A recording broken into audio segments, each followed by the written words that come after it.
From New York City, we bring you another Dr. Christian drama called None So Blind, starring Jean Hersholt as the beloved doctor of River's End, and presented for your enjoyment by the Cheesebro Manufacturing Company, owners of the trademark Vaseline, and producers of Vaseline Petroleum Jelly, Vaseline Hair Tonic, and other Vaseline specialties.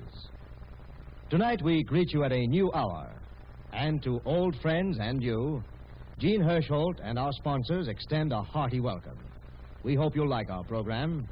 And the story this evening concerns our beautiful blind Peg Foster, whose life has been made over with the aid of her seeing-eye dog, Mara. Peg teaches music at the McCary Institute. Gloria Holden plays the part of Peg as usual. Rosemary DeCamp is Judy Price, the doctor's secretary, and other featured artists in the play are Eileen Barton in the role of 12-year-old Mary Dugan from Squatterstown, and Adelaide Klein as Mrs. Matilda Mudge from Society Row. Now, among our many guests in the theater tonight is a professional woman who has something of interest to say about the products that make this program possible. Well, I'm a children's nurse, and most of my work is taking care of newborn babies. I suppose you're completely hardened to hearing them cry. Most of the babies I take care of don't cry for very long, young man. You see, one of the reasons why babies do cry is because they're bothered with chafing or diaper rash. And I always keep Vaseline jelly on hand to put an end to that. Vaseline jelly is so soothing that first thing those babies know, they haven't anything more to complain about. I always use Vaseline jelly on babies after their bath, too. Now, I've been a children's nurse for 20 years, and I've never seen any product that could begin to take the place of Vaseline jelly. Well, Vaseline jelly is so effective in the treatment of minor skin irritations like the diaper rash Miss Thomas just mentioned, for burns and scalds, for cuts and scratches and other little injuries, because it does three important things.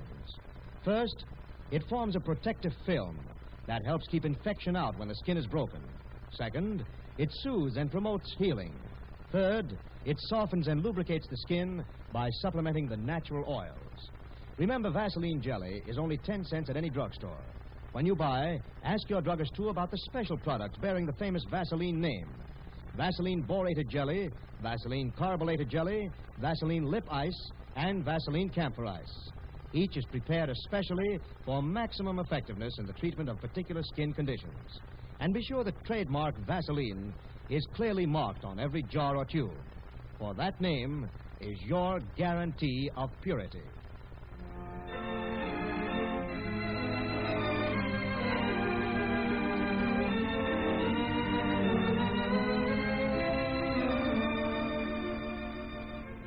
There's the curtain music now. An expectant hush falls over the house, and as the curtain rises, we see Mrs. Mudge's living room where the Girls' Club of Squatterstown is in session. The doorbell rings, and Mrs. Mudge, flustered, addresses her protege. Listen, girls, there's the doorbell, and that's Dr. Christian. Go down to the door, Lillian. I want you all to be on your very best behavior when Dr. Christian comes in. Well, good afternoon. How are you, Lillian? May I come in? Oh, do, Doctor. Hello, everybody. You certainly are a busy-looking group of girls. Oh, Dr. Christian, we are so glad to see you. Get up and curtsy, girls.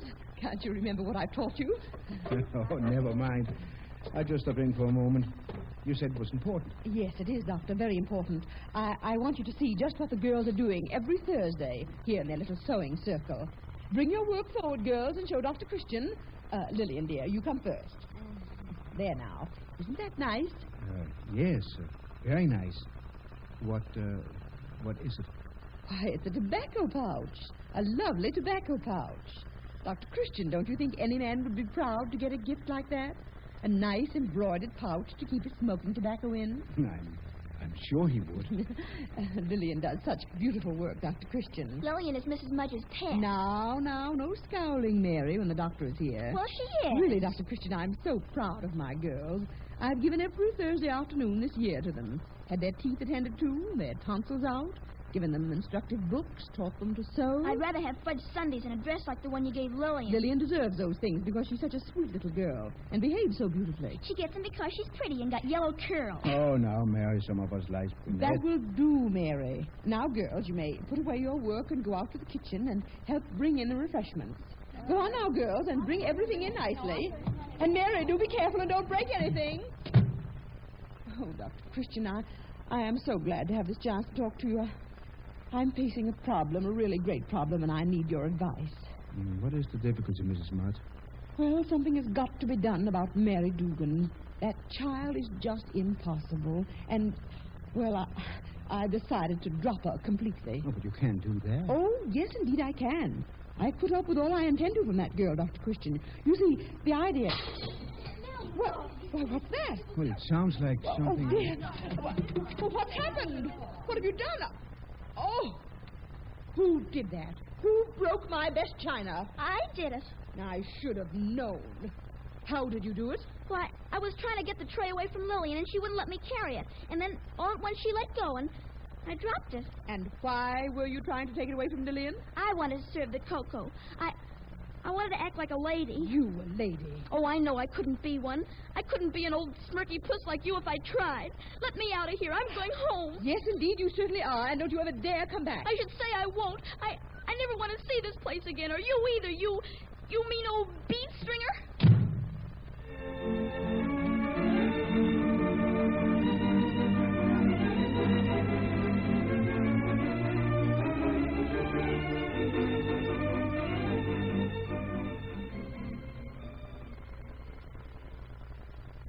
The clinic waiting room's just packed with mothers and children, Dr. Christian. The ugly duckling of Squatter's Town is out there again, too. Mary Dugan? Yes, looking like a thundercloud as usual. She isn't very bright, is she, Dr. Christian? Well, to tell the truth, Judy, I'm afraid Mary's almost too bright. What? Well, she has an unusual mind. Maybe a streak of genius. Oh, you're joking. No, I'm not. Well, I can't see how you figure that out. She certainly doesn't look it. I know, and perhaps she'll never show it. There's a problem there, and I'm not sure how to work it out. But why is she so unattractive, so untidy, and so disagreeable? Ever see her sister, Lillian? Yeah, she's lovely, isn't she? And that's why. Oh, you mean she's jealous? Well, probably not consciously, but she has suffered from the contrast ever since Lillian was born. Well, to tell you the truth, Mary wouldn't be bad looking at all if she wasn't so disagreeable. She has an interesting little face. Yeah, but what good does that do when your heart is breaking for long eyelashes and ringlets? Oh, not much, I suppose. Whatever made you say you thought she might be a genius? I don't know. The only thing in the world she has ever shown any interest in outside of hot fudge sundaes is music. She told me at school that several times they found her playing the piano entirely by ear. Oh. But she always runs away when anybody comes near her. Oh, that's too bad. Yeah. Well, Judy, it's getting late. You want to start bringing the patients in? Yes, I'd better. The doctor's ready for you now. Who's first? Who's been waiting longest? Mary? Well, why don't you speak up, honey, if you were the first one here? Come on in. Here's Mary Dugan, Dr. Christian. How do you feel, Mary? I'm all right. Eating well, are you? I guess so. Go to bed early the way I told you to? Yes. Come on over here and let's have a look at that throat. Open wide. Say ah. That's it. Well, it looks pretty good, Mary. See what that is, will you, Judy? Well, young lady, I'll say your throat has healed up very nicely. Oh, I'm sorry to break in this way. Peggy! It's Peggy and Mara, Oh, Doctor. well. Come on in, won't Oh, you? no, Judy. I won't stop. I know the doctor's busy. Oh, I'm never too busy to see you, Peggy. Oh, You and Mara. How are you? splendid. How are you, Mara? Nice girl. Well, she looks marvelous, Peggy. She is marvelous. Well, I will come in just for a second. But I know I shouldn't. The waiting room seemed to be full of people. You have a patient now, haven't you? Yes, this is Mary Dugan, Peggy. Mary, this is Peggy Foster and her seeing eye dog, Mara. Hello, Mary. Hello. Mara is Miss Foster's guide, Mary. Guide?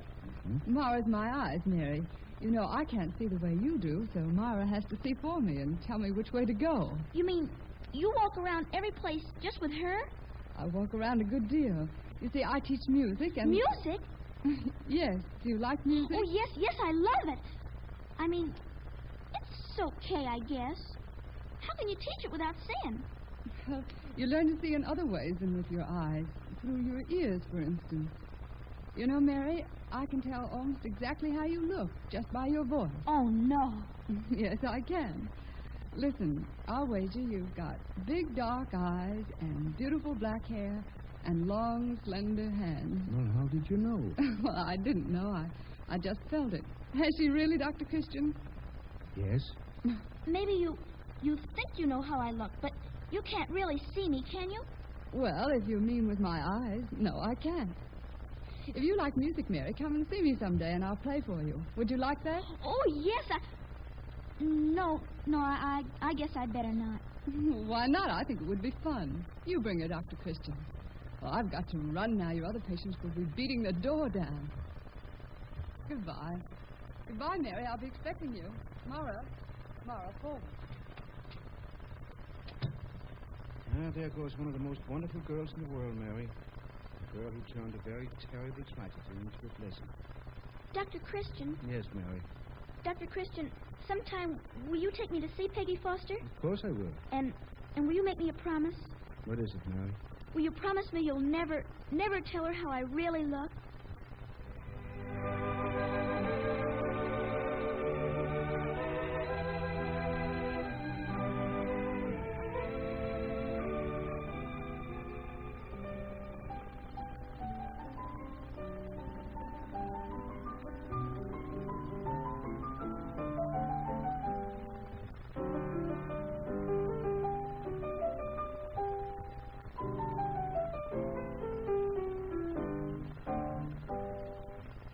Splendid, Mary, splendid.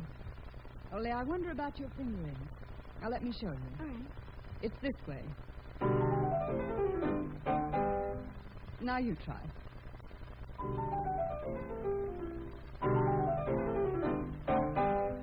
That's really very nice. You did practice hard this week, didn't you? Yes, Miss Foster, I did. They let me use the piano at school every afternoon after classes. Your work shows. All the talent in the world is no use if you're not willing to use it. I'm proud of you. I'll work harder if you think I should.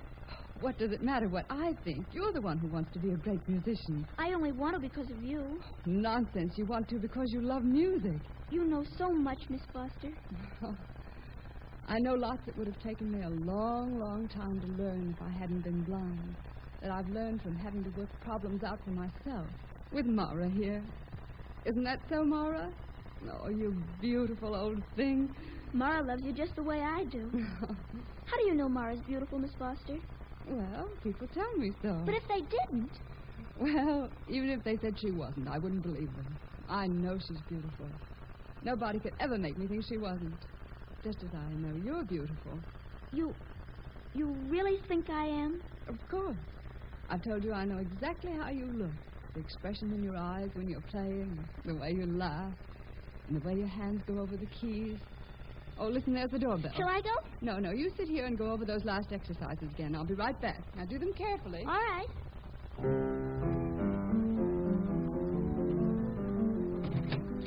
Well, good afternoon, Peggy. It's Mrs. Mudge. Oh, won't you come in? Thank you. I stopped for just a moment to ask if you'd come and play for us tomorrow night. We're having a party for the girls' club. We'd all love some music, and we do enjoy your playing. I'm sorry, but I'm afraid I couldn't. Oh, I'm so disappointed. Is it because you have another engagement? Perhaps you could come in later. No, it isn't that. It's just... Well, I don't believe I could play for the club, Mrs. Mudge. But I don't understand what you mean. I thoroughly appreciate what you're doing for the girls. I know Dr. Christian feels you've given him a great deal of help, but... Well, little Mary Dugan happens to be one of my pupils, Mrs. Mudge. And knowing how she was dropped from the club, I don't believe I could play there. Mary Dugan, a pupil of yours? Why, I can't believe it. Miss Foster, you don't realize because you can't see her. But Mary Dugan is a little hoodlum, and if you only... Don't you say that, Mrs. Mudge. Don't you dare say that. What on earth do you... You stop telling her things about me. Don't you tell her I'm dirty and funny looking. Mary. Don't you believe her, Miss Foster. Don't you believe her. I am pretty and interesting looking like you said. Mary Dugan, what do you mean bursting in here like this? I was giving Mary a lesson, and I must have left the door ajar. Mary, please stop crying. It's ridiculous. The girl is imposing on you. She's giving you an utterly false impression. Miss Foster, I'm going to take this child away with me right now. I've been saying for some time that she should be in an institution. No! And this certainly proves it. No. Don't let her, Miss Foster. Don't let her take me. Mary, dear, stop this. At once. Do you hear me? Stop it. Then say you won't let her. Say she can't take me. Mary, you do trust me, don't you? Oh, yes. And you know I'm your friend. Yes. Well, I trust you, too. Now go into the other room and leave this to me. Yes, Miss Foster. Mrs. Mudge, May I ask you, please, to let Mary Dugan alone? From now on, I'll be responsible for her.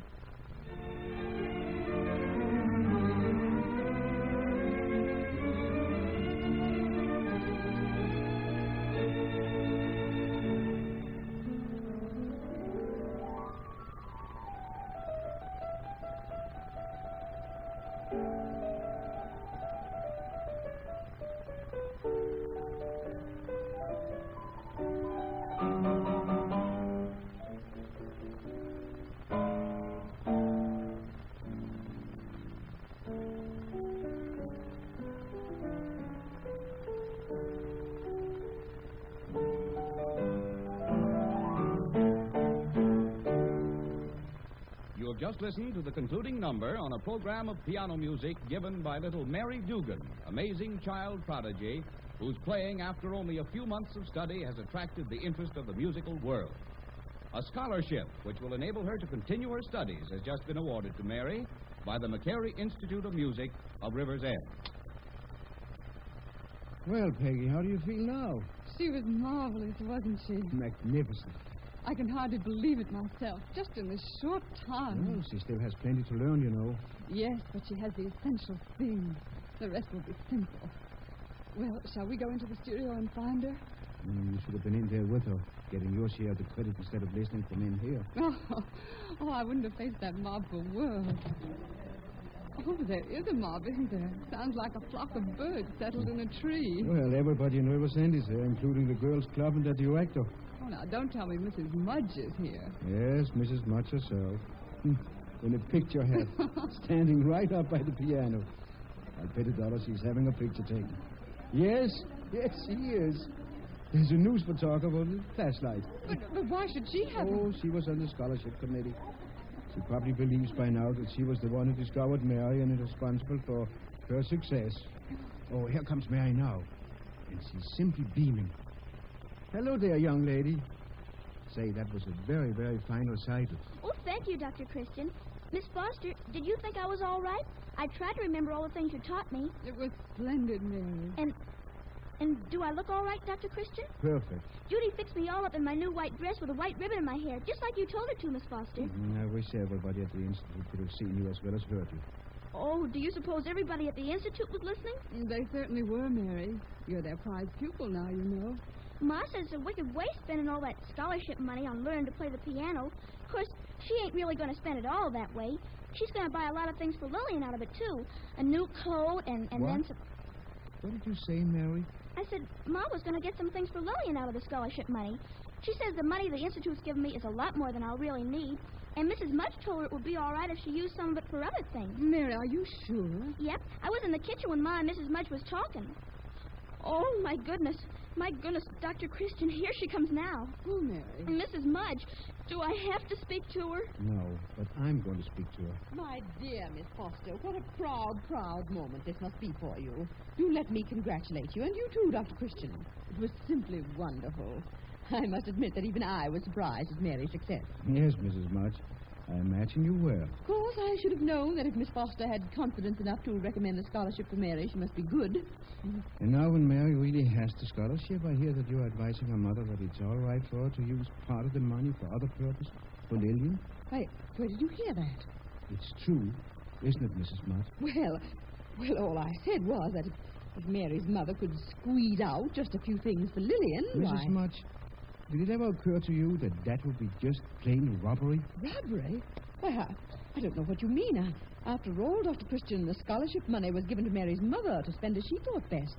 If she's clever enough to spread it over more than Mary's expenses, It can't be spread at all. It can't be spread that far. That money belongs to Mary, Mrs. Mudge.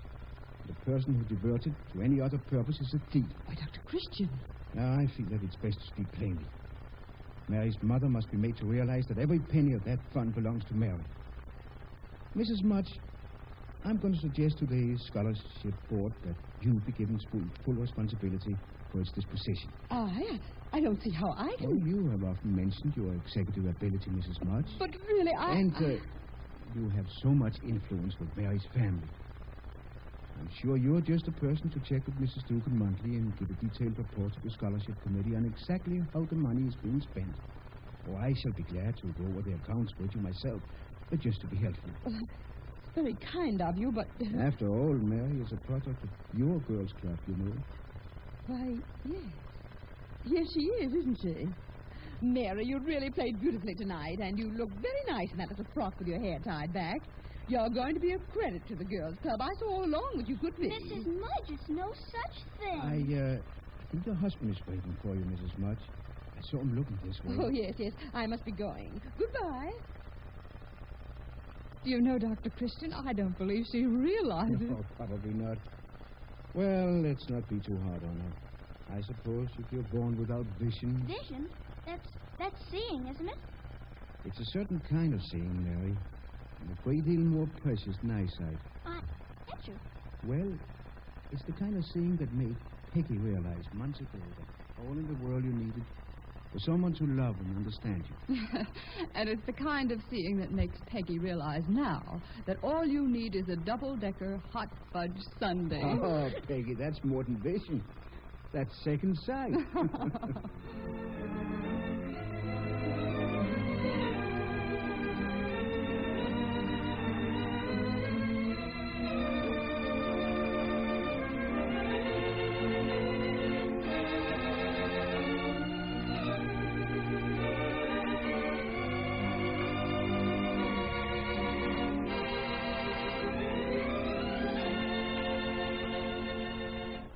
And the curtain comes down on another Dr. Christian drama.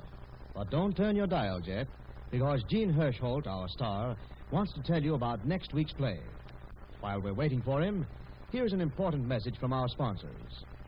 Naturally, every man wants to look his best.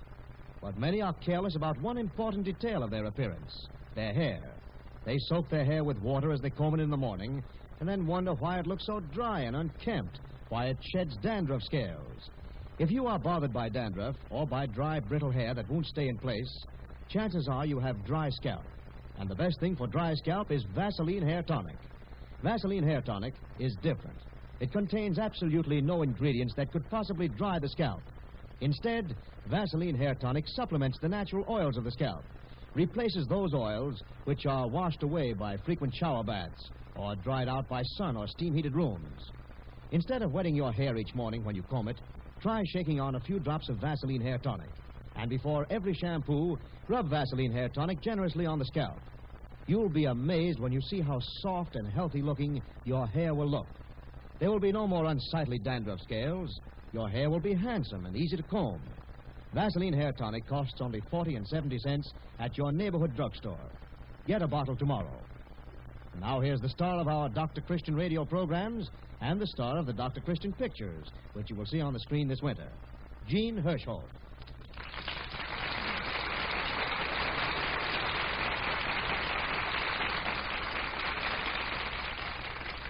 What kind of a story have you chosen for next week, Dr. Christian? Next week's play is called There's No Such Thing as Luck, and it concerns a little experiment I once tried on two families of my acquaintance.